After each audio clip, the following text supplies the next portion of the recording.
कभी किसी ने तुम्हें इतना तोड़ा कि तुम खुद को ही भूल बैठे, जिसे तुमने सब कुछ माना। उसी ने जब तुम्हें अनदेखा करना शुरू किया तो एक समय ऐसा आया जब तुम्हें खुद से भी घिन होने लगी।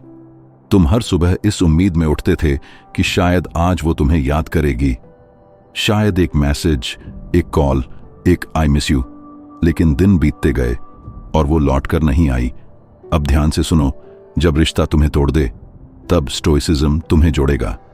एक समय की बात है, एक लड़का था, शायद तुम जैसा ही, सीधा, सच्चा और अपने रिश्ते को लेकर पूरी तरह वफादार।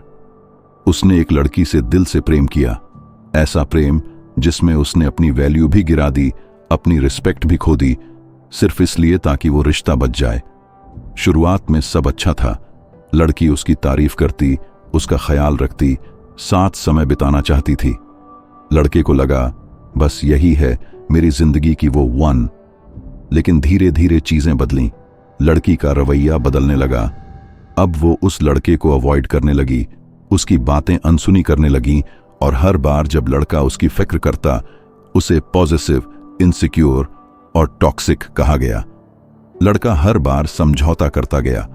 उसने सोचा प्यार में थोड़ा सह लेना चाहिए, थोड़ा झुक जाना चाहिए, लेकिन उसे नहीं पता था कि जिस प्यार में आत्मसम्मान मर जाए वो प्यार नहीं, एक धीमा जहर होता है। और फिर एक दिन वो रिश्ता टूट गया। अब असली कहानी यहीं से शुरू होती है। लड़का डिप्रेशन में चला गया, न भूख लगती न नींद आती। सारे दोस्त फेड हो चुके थे क्योंकि सब कुछ तो उस लड़की को देने में लगा दिया था। वो सोचता था मैंने इतना कुछ किया फिर भी क्यों गई वो? क्या मुझ में ही कमी थी? क्या वो अब किसी और के साथ खुश है? और तब वो स्टोइसिज्म और भारतीय दर्शन के संपर्क में आया।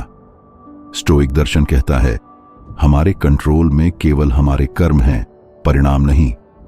गीता में श्री कृष्ण अर्जुन से कहते हैं कर्म करो, फल की चिंता मत करो।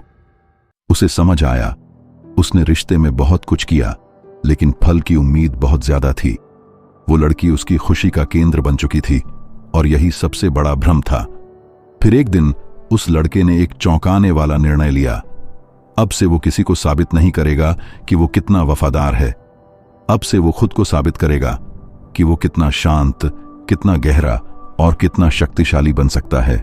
उसने मोबाइल साइट पर रखा, जिम जाना शुरू किया, अपना स्किल डेवलप किया। वो किताबें पढ़ी जिन्हें कभी हाथ नहीं लगाया था और जब कभी उस लड़की की याद आती वो आंखें बंद करता और खुद से कहता जो चला गया वो मेरा था ही नहीं और जो मेरा है वो कभी मुझे छोड़ नहीं सकता।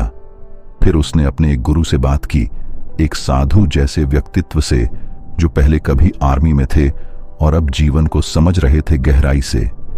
उन्होंने एक वाक्य कहा जो उस लड़के की आत्मा में घुस गया, जब तुम्हें कोई छोड़ता है वो तुम्हारा नुकसान नहीं करता, वो तुम्हारा भार हल्का करता है। तब लड़के ने पूछा लेकिन मैं तो अभी भी उससे प्यार करता हूं, क्या इसका मतलब मैं कमजोर हूं? साधु मुस्कुराए और बोले नहीं, प्यार करना कमजोरी नहीं है, लेकिन जो खुद से प्यार करना भूल जाए वो मूर्खता है। तुम्हें उससे नहीं, खुद से लौटना है। अब वो लड़का बदल चुका है। वो अब उस लड़की को मनाने की कोशिश नहीं करता, वो खुद को बनाने में व्यस्त है। अब वो भागता नहीं, वो खड़ा रहता है। अब वो गिड़गिड़ाता नहीं, वो मुस्कुराता है। अब वो रुलाता नहीं, वो रोता भी नहीं, वो बस आगे बढ़ता है, शांति से, स्थिरता से और ताकत से, क्योंकि उसे समझ आ गया है प्यार में हार जाना ठीक है, लेकिन खुद से हार जाना वो सबसे बड़ा अपराध है। अब जब कभी उस लड़की की याद आती है तो वो ना गुस्से में जलता है, ना प्यार में पिघलता है, वो बस शांत होता है, जैसे गंगा बह रही हो, क्योंकि अब वो जानता है भावनाओं को बहने देना चाहिए लेकिन खुद को बहने नहीं देना चाहिए। उसने अपने रूम में एक नोट लिखा है, मुझे किसी को मनाना नहीं है, मुझे बस इतना करना है कि मैं खुद को कभी मत खोऊं। वो अब रोज सुबह उठकर सूरज को देखता है और एक मंत्र दोहराता है जिसे उसने गीता से लिया है, उद्धरेदात्मनात्मानम नात्मानम वसादयेत। अपने आप को उठाओ, अपने आप को गिरने मत दो। श्रीमद् भगवद गीता अध्याय 6 श्लोक 5। अब उसे कोई फर्क नहीं पड़ता कि वो लड़की क्या सोचती है, किसके साथ है, कहां है, कैसे है? क्योंकि उसे पता है अब वो खुद के साथ है। अगर आपने ये कहानी यहां तक सुनी है तो आपको एक बात जान लेनी चाहिए, जो भी रिश्ता तुम्हें तोड़ दे उसमें खुद को बचा लेना ही सबसे बड़ी जीत है। स्टोइक बनो, मतलब पत्थर नहीं, बल्कि वो इंसान जो अपनी आग को अंदर रखता है और उसे ताकत में बदल देता है।